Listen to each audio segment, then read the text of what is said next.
Hello friends. हम लोग BPSC TRE exam के लिए हिस्ट्री की एससीईआरटी बुक पढ़ रहे हैं और यह 6th क्लास का बुक है जिसमें हम लोग चैप्टर 7 पढ़ने वाले हैं।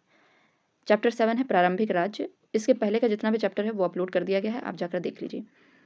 तो इसका पहला टॉपिक है वैदिक काल से महाजनपदों तक का विकास। तो पिछले क्लासेस में हम लोग बहुत सारी चीज़ें पढ़े हैं, जिसमें हम लोग एक चैप्टर जो छठा चैप्टर था उसमें हम लोग वैदिक काल के बारे में पढ़ रहे थे। तो आज हम लोग देखेंगे कि वैदिक काल से लेकर महाजनपद कैसे बना उसके बारे में पढ़ेंगे। तो हम लोग पिछले क्लास में पढ़े थे छोटे छोटे जन मिलकर जनपद बन रहे थे, ठीक है। मतलब कि ये जन ये जन ये जन सब समूह में मिल के एक जनपद बन गया, ठीक है। तो यहाँ देखते हैं वैदिक काल में जन छोटे छोटे समुदाय थे, ठीक है। अभी जिस तरह बात की कि ये जन है, ये भी जन है, एक छोटा छोटा समुदाय है। लगभग 3000 वर्ष पहले गंगा नदी घाटी में लोहे के औजार और उपकरण मिले, ठीक है। तो कब मिला है? 3000 वर्ष पहले गंगा नदी घाटी में लोहे के औजार और उपकरण मिले हैं। चित्रित धूसर मृतभांड भी मिले हैं, ठीक है। इसके बारे में हम लोग पढ़ ही रहे थे वैदिक काल में जितना भी पढ़े हैं। तो चित्रित धूसर मृतभांड मिला है, ठीक है। यह कृषि और अस्थायी जीवन का प्रमाण है। अगर कहीं पर मृतभांड मिल रहा है यानी कि मिट्टी का बर्तन मिल रहा है, तो उसमें किया क्या जाता था? उसमें खाने पीने से रिलेटेड जो भी सामान होता था उसको संग्रह किया जाता था, जमा करके रखते थे, ठीक है, ताकि आगे चलकर उसको यूज़ किया जा सके। तो इससे क्या पता चलता है कि उपज बहुत ज़्यादा हो रहा था और कृषि था, तो इसका मतलब अस्थायी जीवन भी था। चलिए आगे देखते हैं।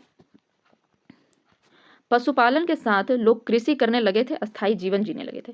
आर्थिक परिवर्तनों के कारण छोटे छोटे जन अब जनपद में परिवर्तित हो रहे थे, ठीक है। तो क्या हुआ कि जब सब लोग अस्थायी जीवन जी रहे थे, तो वहाँ छोटा छोटा जन बना हुआ था और यही सारे मिलकर एक जनपद बन गए थे, ठीक है। जन से जनपद बनने की प्रक्रिया, तो क्या प्रक्रिया है? कुछ जन अकेले ही जनपद बने, ठीक है। कोई बहुत बड़ा जन होगा, ठीक है, इतना बड़ा जन है तो यह अकेले ही एक अकेला ही जनपद बन गया, ठीक है। कुछ है छोटा छोटा जन है, इतना छोटा, तो अकेले अकेले बन के क्या करेगा, इसलिए पूरा मिल के जनपद बना। उदाहरण के तौर पर भिलय यानी भील जो है और चेदी, काशी, कौशल, ये सब जो है अकेले ही जनपद बन गए, ठीक है। इतने बड़े जन थे कि वो खुद ही अपने आप को जनपद घोषित कर दिए। कौन कौन सा है? भिलय या भील, चेदी, काशी, कौशल। याद रखना आपको ये एग्जाम्पल, क्योंकि आपके बुक में एग्जाम्पल दिया हुआ है, इसका मतलब एग्जाम में पूछा जा सकता है। तो भील, भिलय भी बोल सकते हैं इसको, चेदी, काशी, कौशल, ठीक है। उसके बाद कुछ जन आपस में मिलकर, यानी इस तरह का जो बना है वह है पांचाल जनपद, ठीक है। पांचाल जनपद जो है वो इस तरीके से बना है। और ये भील भील चेदी काशी ये वाला है, ठीक है, इसका एग्जाम्पल। चलिए आगे देखते हैं। कुछ जन शक्तिशाली जनों से हार कर उनमें मिल गए। मान लीजिए कि एक छोटा सा जन था, ठीक है, यहाँ एक बड़ा सा जनपद था, ठीक है, जिसमें बहुत सारे जन हैं। इसका राजा गया, इसको मार के आया या हरा दिया और इसको भी अपने में मिला लिया, ठीक है, इस तरीके से। तो कुछ जन जो थे वह किसी को हरा हरा के अपने में मिला रहे थे, जैसे मगध द्वारा अंग की विजय, ठीक है। मतलब कि ये मगध साम्राज्य है, मगध ने क्या किया? अंग को हरा दिया और इसको अपने में मिला लिया, ठीक है। चलिए, तो ये एग्जाम्पल बहुत ज़्यादा इंपॉर्टेंट है, तीनों का एग्जाम्पल आपको जरूर याद रखना है। तो जो अकेले ही जनपद बने वह भिलय, चेदी, काशी, कौशल। कुछ आपस में मिलकर तो पंचाल जनपद, ठीक है। और जो हरा कर बनाया वह था मगध द्वारा अंग की विजय, ठीक है, मगध ने अंग को बनाया था। अब चलिए दूसरा टॉपिक देखते हैं, महाजनपदों का विकास कैसे हुआ। लगभग 2800 साल पहले कुछ जनपद बहुत बड़े और महत्वपूर्ण बन गए, इन्हें महाजनपद कहा गया। अब जो यहाँ पर हम लोग जनपद के बारे में भी पढ़ रहे थे कि ये छोटा छोटा जन मिलके एक जनपद बन गया, ठीक है। यही जनपद क्या हुआ कि कुछ बहुत बड़े और बहुत महत्वपूर्ण बन गए, यानी मान लीजिए और भी जनपदों को वह हरा लिया, ठीक है, और सबको वह जीत के अपने में मिला लिया, ठीक है। तो वह खुद में एक बहुत बड़ा बन गया और बहुत महत्वपूर्ण बन गया। तो उसके बाद उसे महाजनपद कहा जाने लगा, ठीक है। जब भी कुछ बहुत बड़ा, जैसे पहले जन बना, ठीक है, फिर क्या बना? जनपद बना, फिर इसी में महाजनपद बन गया, ठीक है, जब इससे भी बड़ा हो गया। तो बौद्ध व जैन ग्रंथों में 16 महाजनपदों का वर्णन मिलता है। तो आपको याद रखना है कि बौद्ध और जैन ग्रंथों में 16 महाजनपदों का वर्णन मिलता है। तो ये 16 आपको जरूर याद रखना है कि कितने महाजनपद का वर्णन मिलता है, तो 16। प्रमुख महाजनपद कौन कौन से हैं ये देख लेते हैं। पहला है अंग, मगध, काशी, कौशल, वत्स, अवंती, वज्जी और मल्ल, ठीक है। ये सब प्रमुख हैं, सब आपको याद रखना है कौन कौन सा है। अंग, मगध, काशी, कौशल, वत्स, अवंती, वज्जी और मल्ल, ठीक है। इनमें से कुछ महाजनपद आधुनिक बिहार में स्थित हैं। कुछ कुछ कौन सा है? जैसे मगध है तो वह तो बिहार में ही स्थित है, ठीक है। चलिए आगे देखते हैं, शासन व्यवस्था देखते हैं। सभी महाजनपदों में शासन समान नहीं था, ठीक है। मतलब सब अलग अलग महाजनपद है तो सब में समान कैसे होगा? अभी जैसे बहुत सारे देश हैं तो सब में शासन व्यवस्था एक ही जैसा तो नहीं है। उसी तरह कुछ में क्या था, राजतंत्रात्मक था, ठीक है। राजतंत्र यानी राजा जो होता था, राजा बन गया यहाँ पर, और उसी का फिर बेटा जो आएगा वो बनता जाएगा राजा, तो वंशानुगत पद था, पिता के बाद पुत्र बनेगा, ठीक है। गणतंत्रात्मक व्यवस्था में क्या होता था, कई लोग परिषद द्वारा शासन किया जाता था, मतलब कि बहुत सारे परिषद बनाए जाते थे और उन परिषदों के आधार पर शासन चलाया जाता था। कोई एक आदमी राजा नहीं होता था, बहुत कई सारे लोग मिलकर एक परिषद यानी कि एक सभा टाइप का बना लेते थे, और वह सभा जो डिसाइड करती थी उससे फिर काम चलता था। इसको कहते हैं गणतंत्रात्मक शासन व्यवस्था, ठीक है। आगे देखिए, राजधानियां, राजा, सेना और कर्मचारी रहते थे। राजधानी में क्या होता था कि राजा रहते थे, सेना रहते थे और कर्मचारी। कई नगरों में किलेबंदी यानी फोर्टिफिकेशन की गई थी। अब राजा जो बनेगा तो वह क्या करेगा, फोर्टिफिकेशन कर देगा अपनी राजधानी का, जिससे वह खतरों से, बाहरी खतरों से बच सके। किले दुश्मनों के आक्रमण से सुरक्षा हेतु बनाए गए थे। बहुत सारा किला बनाया गया था और किले की तरफ किले बंदी की गई थी, ठीक है। किले बंदी मतलब चारों तरफ दीवार घेर दिया गया था, ईटा पत्थर लकड़ी जिससे भी।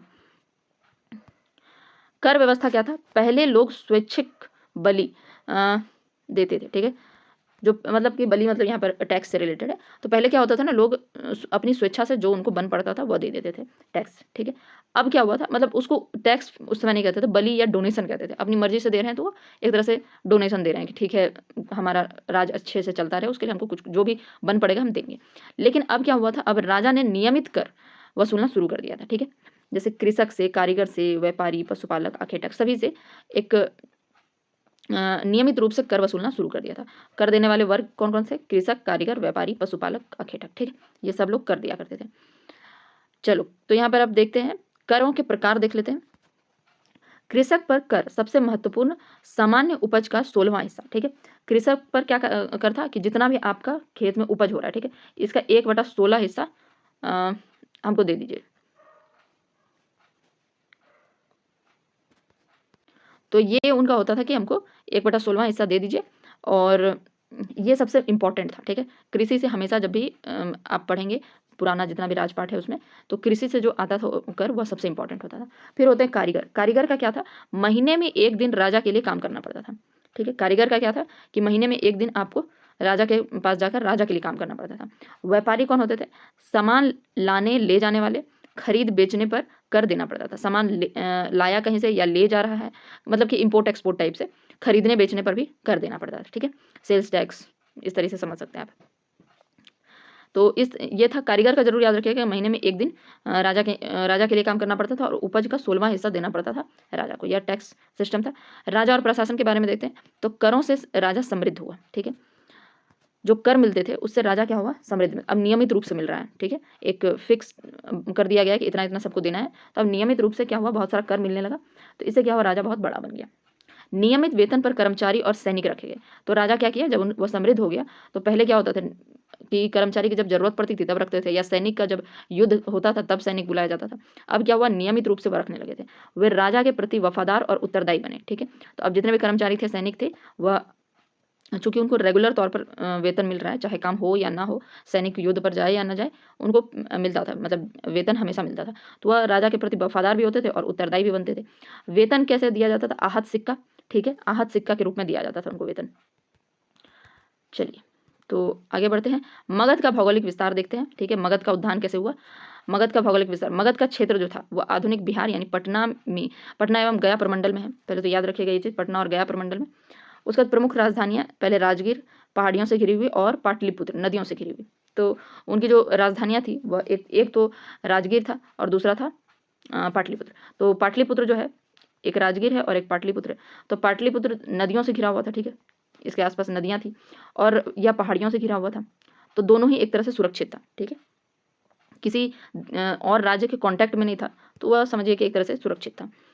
उसे समृद्धि का और क्या क्या कारण है, तो लोहे की खान, लोहे की खान जो थी पास में उपलब्ध था, मजबूत हथियार बन सकते थे, युद्ध क्षमता बढ़ी, ठीक है। चूंकि लोहे की खान अगर किसी राज्य में हो, किसी भी जनपद के पास, तो उसके पास मजबूत हथियार वो बना सकता है, युद्ध क्षमता बढ़ेगी।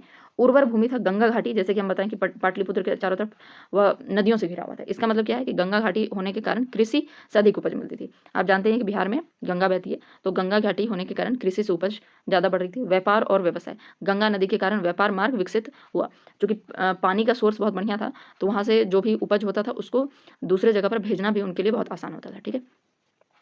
कहने का मतलब है कि व्यापार भी बहुत अच्छे, व्यापार का भी मार्ग बहुत बढ़िया था। मगध की समृद्धि के और कुछ कुछ कारण हैं, उसको हम लोग देखते हैं। हाथियों की उपलब्धता, जंगल था उनके पास, ठीक है, तो जंगल में बहुत सारे हाथी थे, जंगल में बहुत हाथी थे, युद्ध में सहायक। तो उस हाथी का क्या उपयोग किया जाता था कि जब वह युद्ध लड़ने के लिए जाते थे तो उनके पास बहुत सारा हाथी था, वो हाथियों का उपयोग करते थे।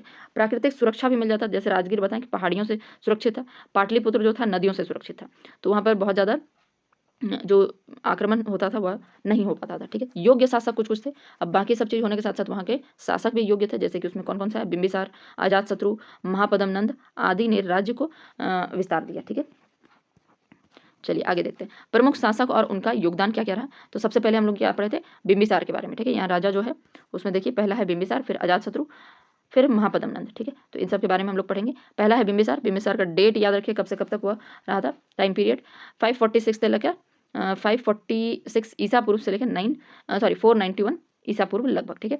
मगध का प्रथम महत्वपूर्ण शासक था और उसने अपना साम्राज्य का विस्तार करने के लिए क्या किया कि राजनीतिक शादियाँ बहुत सारी करी, ठीक है। वो शादी करके और अपना संबंधी बना लेता था। मान लीजिए कि यह उनका राज्य है और इसको या दूसरा राज्य, ठीक है, तो इसकी अगर राजकुमारी से उसने शादी कर ली तो अब यह दोनों दोस्त बन गए, मतलब हो गया ना, ससुराल बन गया उसका, तो अब दोनों संबंधी बन गए। उस तरीके से वह अपना राज्य का विस्तार करता था। तो उसने कौशल की राजकुमारी प्रसेनजित की बहन से विवाह किया, ठीक है, और काशी क्षेत्र दहेज में ले लिया। तो उन लोगों को एक तो संबंधी बन जाते तो ऊपर से दहेज भी मिल जाता था कुछ कुछ क्षेत्र। तो पहला देखिए कौशल की राजकुमारी जो थी प्रसेनजित की बहन से शादी किया और उसके बाद जो काशी क्षेत्र था उसको दहेज में मिल गया, ठीक है। तो पहला शादी तो ये था। आगे देखते हैं लिच्छवी गणराज्य से भी वहाँ पर भी उसने विवाह किया, लिच्छवी गणराज्य में भी। विजय अभियान, कुछ कुछ विजय भी रहा उनका, जैसे अंग महाजनपद पर विजय, मगध को मिला लिया अंग को, इस तो पहले भी पढ़े थे हम लोग। आर्थिक समृद्धि, गंगा नदी से व्यापारिक मार्ग पर नियंत्रण, ठीक है। आर्थिक समृद्धि कैसे, गंगा नदी के व्यापारिक मार्ग पर नियंत्रण कर लिया था। तो उसने शादी किया पहले तो दो राजकुमारियों से, पहले तो एक काशी की राजकुमारी जो थी प्रसेनजित की बहन, और दूसरा लिच्छवी गणराज्य की जो राजकुमारी थी उससे शादी कर लिया, ठीक है। विजय अभियान, विजय अभियान में क्या था कि अंग महाजनपद को वह मगध में मिला लिया था, ठीक है, और गंगा नदी के व्यापारिक मार्ग पर उसने नियंत्रण कर लिया था। चलिए अब हम लोग बिंबिसार का तो देख लिया, उसके बाद हम लोग देखते हैं अजातशत्रु। अजातशत्रु बिंबिसार का ही पुत्र था, तो वह 491 तक तो वह बैठा हुआ था गद्दी पर बिंबिसार, उसके बाद 491 से 461 तक लगभग अजातशत्रु बैठा, बिंबिसार का पुत्र था, ठीक है। उसके बाद साम्राज्य विस्तार की नीति को उसने आगे बढ़ाया, जैसे कि उसके पिता ने किया था। कौशल के राजा प्रसेनजित को हराकर काशी पर अधिकार कर लिया। पहले तो देखिए उसके जो पापा थे, ठीक है, बिंबिसार के, उनको तो दहेज में मिल गया था काशी, क्योंकि वहाँ की उसने राजकुमारी से शादी कर लिया था। लेकिन जब अजातशत्रु आया तो उसने कौशल के राजा प्रसेनजित को हराकर वह जो काशी उसको दहेज में मिला था उसको वह पूरा अधिकार ही कर लिया, ठीक है, उसको हराकर अधिकार कर लिया काशी को। उसके बाद वज्जी संघ को हराया, एक तो उसने किसको हराया, कौशल को हराया, ठीक है। उसके बाद उसने वज्जी संघ को भी हराया। वज्जी संघ को मंत्री वस्कार की मदद से संघ में फूट डाली। वज्जी एक संघ था, ठीक है। संघ मतलब क्या होता है, बहुत सारे जनपद मिलके और एक महाजनपद बना था, ठीक है। तो इस संघ में उसने सब मिलजुल कर काम करते थे, ठीक है। ये एक गणतांत्रिक था, ठीक है, मतलब कि सब एक समूह बनाते थे और समूह मिलकर पूरा राजपाट चलाता था। तो इस संघ को उसने तोड़ दिया, ठीक है ना, फूट डालकर। उसका एक मंत्री था, मंत्री वस्कार, ठीक है, तो उसकी मदद से इस संघ में फूट डाली और उसको हराया, ठीक है। सुरक्षा व्यवस्था की अगर हम बात करें, अवंती से रक्षा हेतु राजगीर में किलेबंदी कराई, ठीक है। तो उसने सुरक्षा को भी ध्यान में रखकर अवंती से रक्षा करने के लिए जो राजगीर जो उनका दूसरा कैपिटल था उसकी भी किलेबंदी कराई, ठीक है। नई राजधानी की नींव भी रखी। गंगा, गंडक और सोन नदियों के संगम पर पाटलीग्राम सैनिक छावनी बसाई, ठीक है। तो उसको डर लग रहा था अवंती से या बाकी लोगों से जो भी उनके प्रतिद्वंदी थे, उनको डर लग रहा था कि कहीं मेरे राजधानी पर कोई प्रॉब्लम ना क्रिएट करे, इसलिए उसने गंगा, गंडक और सोन, मतलब कि पहले जो राजधानी था वह राजगीर था, ठीक है। राजगीर जो था चारों तरफ पहाड़ियाँ थी इसलिए वो सुरक्षित था, लेकिन उसके बावजूद भी उसने फोर्टिफिकेशन यानी किलेबंदी कराई थी। किससे सुरक्षा के लिए, अवंती की सुरक्षा से। लेकिन उसने दूसरा जो राजधानी है उसके लिए भी योजना बना लिया था और गंगा, गंडक, सोन नदी के संगम पर उसने एक पाटलीग्राम नाम की मतलब पाटलीग्राम नाम का एक सैनिक छावनी जहाँ पर था वहाँ पर अपना वह राजधानी बसाने का सोच लिया था, मतलब नींव रख दिया था, नई राजधानी का नींव उसने रख दिया था। आगे चलकर यही जो पाटलीग्राम है आगे चलकर पाटलिपुत्र बन गया, ठीक है। तो इसमें आपको क्या क्या याद रखना है, कौशल के राजा जो प्रसेनजित थे उसको हराकर काशी पर अधिकार किया। वज्जी संघ में फूट डालकर मंत्री वस्साकार जो था उसकी मदद से फूट डाली और उसको अपने में मिला लिया। फिर अवंती से रक्षा कर हेतु उसने क्या किया, राजगीर में किलेबंदी कराई और नई राजधानी की नींव डाली। कहाँ पर? गंगा, गंडक और सोन नदियों के संगम पर पाटलीग्राम नाम का एक राजधानी बनाया और वही आगे चलकर पाटलिपुत्र बना। चलिए, उसके बाद अगला शासक है उदयन। ठीक है, अजातशत्रु का बिंबिसार जो था, बिंबिसार का बेटा कौन हुआ? अजातशत्रु। ठीक है, और अजातशत्रु का बेटा उदयन। आपको तीनों लाइन से याद रखना है। चलिए, उदयन के बारे में देखते हैं। अजातशत्रु का उत्तराधिकारी था, यानी कि उसका बेटा था, पाटलिपुत्र को राजधानी बनाई। यहाँ हम लोग देखे थे कि उसका जो ये उदयन का जो पिता था यानी अजातशत्रु जो था, उसने पाटलीग्राम नाम की राजधानी का एक नींव डाल दिया था। ठीक है, देखिए राजधानी की नींव डाली थी पाटलीग्राम, गंगा गंडक और सोन नदियों के संगम पर, और इसका जो बेटा आया उसने फिर पाटलिपुत्र को राजधानी ही बना दिया। अवंती से लगातार संघर्ष हो रहा था। ठीक है, उसी से उसको डर था अवंती से, इसीलिए उसने नई राजधानी की नींव डाली थी और बाद में जो उसका बेटा आया उदयन, उसने राजधानी बना दिया। मगध और अवंती के बीच शक्ति संतुलन बना रहा। शक्ति संतुलन मतलब दोनों तरफ से एकदम टक्कर का लड़ाई हो रहा था। चलिए, अब अगला आता है शिशुनाग। शिशुनाग अगला शासक है।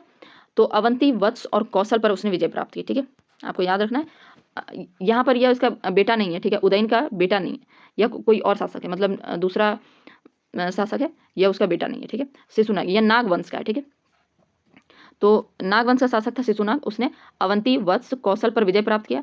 मगध का विस्तार और ज़्यादा अधिक हुआ, क्योंकि वह जो अवंती से उदयन लड़ रहा था, उदयन और अजातशत्रु, उसको वह मतलब कि उस पर विजय प्राप्त कर लिया। वत्स को भी अपने में मिला लिया, कौशल को भी अपने में मिला लिया। ठीक है, पहले वो लोग क्या कर रहा था, काशी को मिलाया था, काशी को जीता था, उसने पूरा कौशल को ही जीत लिया। ठीक है, काशी जो था वह कौशल का एक क्षेत्र था। वह शिशुनाग आया और अवंती, वत्स और कौशल तीनों पर विजय प्राप्त कर लिया। ठीक है, चलिए आगे देखते हैं। नंदवंश। नंदवंश में एक महापद्म नंद जो था वह बहुत बड़ा शासक था। ये जो शिशुनाग है वह नागवंश का है। ठीक है, अब यहाँ पर नंदवंश का देखते हैं। महापद्म नंद मगध का बड़ा शासक था, जिसने साम्राज्य को मजबूत किया। घनानंद इसका सबसे मतलब कि जो नंदवंश का अंतिम राजा था वह घनानंद था। ठीक है, तो यह बहुत ही अत्याचारी और प्रजा में अलोकप्रिय था। ठीक है, महापद्म नंद के बाद घनानंद आया और वह अंतिम शासक था, जो बहुत ही अत्याचारी भी था और अलोकप्रिय था। आगे देखते हैं, लेकिन इसने साम्राज्य का विस्तार बहुत अच्छा किया। चलिए, प्रमुख शासक और उनका योगदान में और देखते हैं हम लोग। कुछ समय में सिकंदर भारत आया। ठीक है, तो कब सिकंदर भारत आया था? तो वो जो यहाँ पर अभी हम लोग पढ़ रहे थे धनानंद के बारे में, इसी के टाइम में सिकंदर भारत आ गया था। क्या गया था, मतलब मान लीजिए कि यहाँ पर अगर भारत एंड हो रहा है, इस तरीके से मान लेते हैं, तो यहाँ तक वह समझिए कि पहुँच गया था, बस अंदर नहीं घुस रहा था। क्यों नहीं घुस रहा था? या घनानंद से जो इसके सैनिक थे वो बहुत डर रहे थे कि घनानंद वहाँ भारत में बहुत शक्तिशाली है, तो उससे उनको डर लग रहा था। ठीक है, चलिए देखते हैं यहाँ पर। उस समय में सिकंदर भारत पर आक्रमण 326 ईसा पूर्व में हुआ। ठीक है, मगर सिकंदर की सेना ने मगध पर आक्रमण नहीं किया। क्यों नहीं किया? तो उसी के कारण नहीं किया, कारण मगध की विशाल सेना। चंद्रगुप्त मौर्य ने धनानंद को हराकर मगध पर अधिकार कर लिया। ठीक है, तो क्या हुआ कि जब धनानंद का यहाँ पर पहले थोड़ा सा भारत का मैप ले लेते ताकि थोड़ा क्लियर हो जाए। मान लीजिए कि इस तरह का भारत का मैप है, इसको समझने के लिए केवल बनाते हैं। यहाँ पर मान लीजिए बिहार है, बिहार में मगध है। ठीक है, तो सिकंदर यहाँ तक पहुँच चुका था, लेकिन यह किस टाइम का बात हो रहा है? 326 ईसा पूर्व। ठीक है, कोई और कलर ले लें। चलिए, तो यह 326 ईसा पूर्व की बात है, 326 ईसा पूर्व की। इस समय सिकंदर यहाँ आ गया था, लेकिन सिकंदर ने मगध पर आक्रमण नहीं किया। क्यों नहीं किया? क्योंकि इसकी सेना जो थी वह इसकी सेना से, मगध की सेना से डरती थी। बहुत विशाल सेना था मगध के पास। तो उसका जो धनानंद था, मतलब धनानंद के टाइम की ही बात हो रही है, तो फिर बाद में चंद्रगुप्त मौर्य आया और धनानंद को हराकर मगध पर अधिकार कर लिया। ठीक है, चंद्रगुप्त मौर्य ने, उसके बाद मौर्य मतलब कि मौर्य वंश शुरू होता है। चलिए, तो परिणाम अब हम लोग देखते हैं। मगध की भौतिक स्थिति, आर्थिक समृद्धि, हाथियों की शक्ति, प्राकृतिक सुरक्षा और योग्य शासक ने इसे शक्तिशाली बनाया।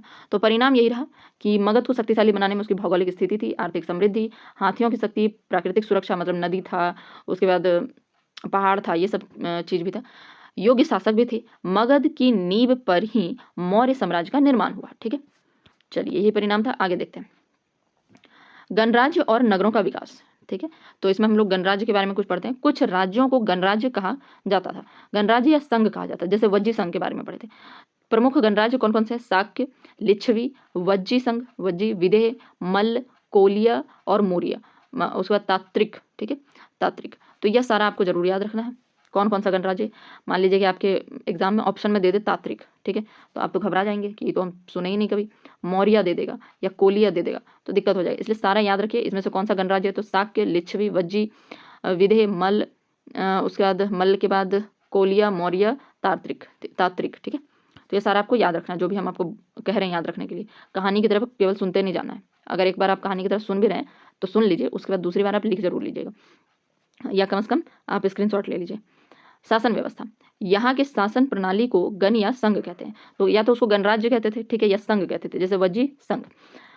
प्रधान का चुनाव होता था, या वंशानुगत नहीं होता था। राजा के टाइम में क्या होता है? वंशानुगत होता है, पिता का पुत्र ही राजा बनेगा, तो इस तरह से होता था। वहां पर ऐसा नहीं, एक संघ बनाया जाता था, उसमें बहुत सारे लोग होते थे, ठीक है, और यह सब मिलकर कुछ डिसीजन लेते थे और वही डिसीजन फिर लागू किया जाता था। अधिकांश गणराज्य आकार में छोटे होते थे, ठीक है, इसलिए आपस में मिलकर संघ बनाते थे। अब क्या होता था कि गणराज्य जो होता है वो छोटा छोटा रहता था, ठीक है, ये एक गणराज्य, तो ये सब मिल जाते थे और एक संघ बना देते थे, ठीक है। तो इससे क्या होता था? सबको शक्ति मिलता था, सब मिलजुल कर काम करते थे, जैसे कि हम लोग वज्जी संघ के बारे में पढ़ते हैं। चलिए, वज्जी संघ यहाँ पर भी आ गया। राजधानी कहाँ थी इसकी? तो वैशाली थी, आधुनिक बिहार में। वैशाली आपको नाम पता होगा, वहीं पर। संघ में 8 गण शामिल थे, ठीक है। कौन कौन से? लिच्छवी, विदेह, वज्जी उसमें प्रमुख था, ठीक है। तो लिच्छवी, विदेह और वज्जी तो यह प्रमुख था, बाकी सब तो चलिए नॉर्मल। सभा प्रणाली कैसी थी? प्रत्येक गण के राजा सभा में मिलते थे। क्या होता था? एक एग्जांपल लीजिए, ये एक गण है, ये एक गण है, ये गण है, ये गण है, 8 बोला गया ना, तो लीजिए हम 8 5 हो गया, 6 7 8, ठीक है। अब सबका एक एक राजा होगा, कोई कोई प्रमुख तो होगा, ठीक है, यह सभी प्रमुख होंगे। पहले तो ये सब आपस में मिल गया म्यूचुअल अंडरस्टैंडिंग से, ठीक है, कि हम लोगों को सबको मिलजुल के रहना। इस सब के प्रमुख यहाँ पर मान लीजिए यहाँ पर बैठे, एक अलग टाइप का मार्क कर ले लेते हैं, चलिए इस तरह का। यहाँ पर एक संघ बना, ठीक है, और इसमें सारे जो राजा हैं वही हर जगह से राजा गए, हर किसी का प्रमुख या राजा जो है यहाँ पर पहुंचे, वह सब मिलकर वे वाद विवाद और विचार विमर्श से निर्णय लेते थे। सब लोग क्या करेंगे? वाद विवाद विचार विमर्श करेंगे, और उसके बाद शासन में लोकमत की और परंपरा का महत्व, लोकमत की परंपरा का महत्व था, ठीक है, कि जो ज़्यादातर लोग जो भी चीज़ मानेगा, यानी जो सब लोगों को मान्य हो वही वाला चीज़ हम लोग मतलब कि वही डिसीजन लेंगे, सब मिलके डेमोक्रेटिक तरीके से लेते थे, ठीक है। चलिए आगे देखते हैं वज्जी संघ के बारे में। लिच्छवी गण के बारे में देखते हैं, ठीक है। सीमाएं वर्तमान वैशाली एवं मुजफ्फरपुर तक है। प्रमुख राजा चेटक थे। चेटक अपनी बेटी के विवाह बिंबिसार से किया था, ठीक है। तो चेटक ने क्या किया था? बिंबिसार से अपनी बेटी का शादी कर दिया था, ठीक है। तो ये आपको याद रखना है। उसकी सीमाएं कहाँ पर है? तो वर्तमान वैशाली एवं मुजफ्फरपुर तक। उसके बाद प्रमुख राजा कौन थे? चेटक थे। चेटक ने अपनी बेटी का विवाह बिंबिसार से कर दिया था। बिंबिसार कौन है? मगध का पहला राजा, ठीक है, आपको बस इतना ही याद रखना है। आगे देखिए, अजात शत्रु ने लिच्छवी पर विजय प्राप्त किया था। तो लिच्छवी के बारे में जब हम लोग पढ़ रहे हैं तो पहले तो बिंबिसार ने क्या किया था? वहाँ की जो बेटी थी, ठीक है, उससे शादी कर लिया था बिंबिसार ने। बिंबिसार ने चेटक की बेटी से शादी कर लिया था। चेटक की बेटी यानी कि लिच्छवी गण का जो राजा था उससे शादी कर लिया था, ठीक है, लिच्छवी गण के राजा की बेटी से। उसके बाद अजात शत्रु ने क्या किया? यानी कि बिंबिसार के बेटे अजात शत्रु ने लिच्छवी पर विजय प्राप्त कर लिया, ठीक है ना, उसको जीत ही लिया। लगभग 1500 वर्षों तक लिच्छवी गणराज्य चलता रहा। गुप्त सम्राट चंद्रगुप्त प्रथम ने भी लिच्छवी की राजकुमारी से विवाह किया। तो लिच्छवी की राजकुमारी से 2 लोगों ने विवाह किया, एक तो बिंबिसार ने, ठीक है, और उसके बाद गुप्त सम्राट चंद्रगुप्त प्रथम ने। गुप्त सम्राट मतलब कि ये सब मगध जब खत्म हो गया था उसके बाद की बात हो रही है। तो गुप्त सम्राट चंद्रगुप्त प्रथम ने लिच्छवी की राजकुमारी से विवाह किया था। ये 1500 वर्षों तक चलता रहा था लिच्छवी गणराज्य। अजात शत्रु ने लिच्छवी पर विजय प्राप्त कर लिया था। तो लिच्छवी के बारे में ये सब चीजें याद रखनी है। वज्जी संघ और बुद्ध के बारे में देखते हैं। तो यह विवरण बौद्ध ग्रंथ के दिग्ग निकाय से मिलता है, ठीक है।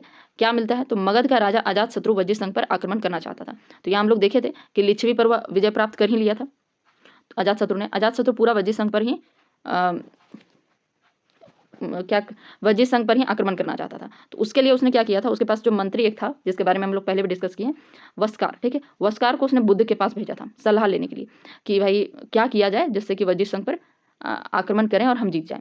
तो बुद्ध ने कहा वज्जी संघ तब तक शक्तिशाली रहेगा जब तक, देखिए वहां पर बुद्ध ने क्या क्या कहा है, जब तक कि वहां पर क्या होगा, नियमित और पूर्ण सभाएं करते रहेंगे। मतलब कि जैसे सभा होता था वह नियम पूर्वक हमेशा होता रहेगा, हर कुछ दिन में जैसे होता है, और पूर्ण रूप से, तब तक उनको कोई हरा नहीं सकता। आपस में मिलजुल कर काम करेंगे, परंपरागत नियमों का पालन करेंगे, बड़ों का सम्मान करेंगे, महिलाओं पर अत्याचार नहीं करेंगे, चैत्यों यानी कि पूजा स्थल जितना भी है उसका रखरखाव करेंगे, विभिन्न मतावलंबियों संतों का सम्मान करेंगे। ये सारी चीज़ें करते रहेंगे तब तक उनको कोई हरा नहीं सकता, ठीक है। यह बुद्ध का कहना था किससे? मंत्री वस्कार से, ठीक है। वस्कार किसका मंत्री था? तो अजातशत्रु का मंत्री था। चलिए तो आगे देखते हैं हम लोग नगरों का विकास कैसे हुआ। प्रथम नगरीकरण लगभग 3700 वर्ष पहले सिंधु घाटी सभ्यता प्रथम नगरीकरण, बाद में यह लुप्त हो गया, ठीक है। पहला नगरीकरण तो इसी टाइम हुआ था लगभग मतलब कि 3700 वर्ष पहले सिंधु घाटी सभ्यता के बारे में हम लोग पढ़े हैं। उसके बाद यह लुप्त हो गया था। आगे क्या हुआ? द्वितीय नगरीकरण कब हुआ? यह बताया जा रहा है कि नगरीकरण कैसे कैसे हुआ था उसके बारे में। द्वितीय नगरीकरण 2600 वर्ष पहले हुआ था। कितना? 37 वर्ष पहले। उसके बाद 2600 वर्ष पहले, ठीक है, या 600 ईसा पूर्व, जो भी बोलना चाहे, ठीक है। भारत में दूसरी नगरीकरण हुआ। पाली ग्रंथों में 62 नगरों का उल्लेख है, तो यह जरूर याद रखिएगा, पाली ग्रंथों में 62 नगरों का उल्लेख है, ठीक है। कब? 2600 वर्ष पहले। तो यह द्वितीय नगरीकरण, यह प्रथम था, द्वितीय था। अब हम लोग तीसरा देखते हैं। प्रमुख नगर कौन कौन से थे? तो वाराणसी, वैशाली, चंपा, राजगिरी, कुशीनगर, कौशाम्बी, श्रावस्ती, पाटलिपुत्र, तो ये सब प्रमुख नगर थे। नगरों का मतलब दूसरा नगरीकरण के टाइम में ये सब चीज़ हुआ। कौन कौन सा? तो वाराणसी, वैशाली, चंपा, राजगिरी, उसके बाद कुशीनगर, कौशाम्बी, श्रावस्ती, पाटलिपुत्र, तो यह सब कौन कौन सा जगह था? यह सारे जो महाजनपद थे ना, महाजनपद का कैपिटल था, ठीक है। सारे कैपिटल है। वाराणसी, वैशाली, चंपा, राजगिरी, राजगिरी तो आप पढ़े ही, यह मगध का है, ठीक है। उसके बाद पाटलिपुत्र भी समझ गए। तो कुशीनगर, कौशाम्बी, श्रावस्ती, ये सब क्या था? सब कैपिटल था। तो कैपिटल तो कम से कम नगर बनेगा ही। नगरों का विकास का कारण, तो आर्थिक कारण होता था। कौन कौन सा कारण था नगरों का विकास होने का? आर्थिक कारण देखते हैं। कृषि उत्पादन बढ़ा, ठीक है। अधिशेष उत्पादन व्यापार में बदलने लगा। जब ज़्यादा उत्पादन होगा तो व्यापार बढ़ेगा, व्यापार बढ़ेगा समृद्धि आएगी, ठीक है। विशेष वस्तुओं का उत्पादन, कपड़े, बर्तन, धातु आदि वस्तुओं का आदान प्रदान और व्यापार, नगर व्यापारिक केंद्र बना, ठीक है। तो विशेष वस्तुओं जैसे कि कपड़ा, बर्तन, ये सब चीज़ बढ़ने लगा था, उत्पादन होने लगा था, वस्तुओं का आदान प्रदान और व्यापार होने लगा। नगर जो है एक व्यापारिक केंद्र बन गया, ठीक है। जो भी नगर होता था वह एक व्यापारिक केंद्र होता था। वहाँ अधिशेष उत्पादन व्यापार में लगा दिया जाता था, कपड़े, बर्तन, धातु का उत्पादन किया जाता था। उसके बाद वस्तुओं का आदान प्रदान भी किया जाता था। चलिए, राजनीतिक कारण क्या था? बड़े राज्य का गठन, भव्य राजधानियां बनी। जब बड़े बड़े राज्य बने, महाजनपद बने, तो उनकी राजधानियां भी थी और वह भव्य बना, किलेबंदी किया जाता था, किला बनाया जाता था। नगर प्रशासन और सैनिक केंद्र, ठीक है। नगर का पूरा प्रशासन यहाँ पर रहता था, सैनिक केंद्र था, ठीक है। सैनिक भी यहाँ रहते थे।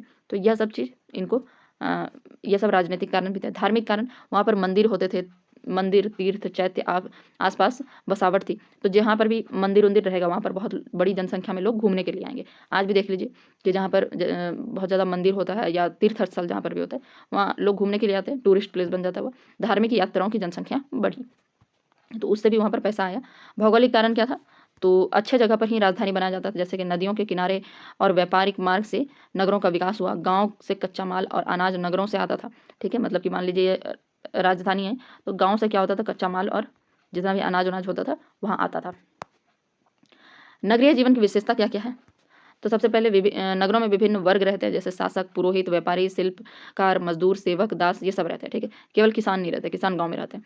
अलग अलग जातियों वर्गों के मोहल्ले होते हैं, ठीक है। नगर नियोजन और संगठित रूप में बने होते हैं, मतलब नगर का जो प्लानिंग होता है कि किस तरीके से घर बनेगा, रोड कैसा बनेगा, ये सब जो चीज़ जो होता है बहुत प्लानिंग के साथ संगठित रूप में किया जाता है। व्यापार और करों से नगर संपन्न हुए। एक तो नगरों में क्या था? व्यापार बहुत होता था और ऊपर से वह एक व्यापारिक केंद्र था।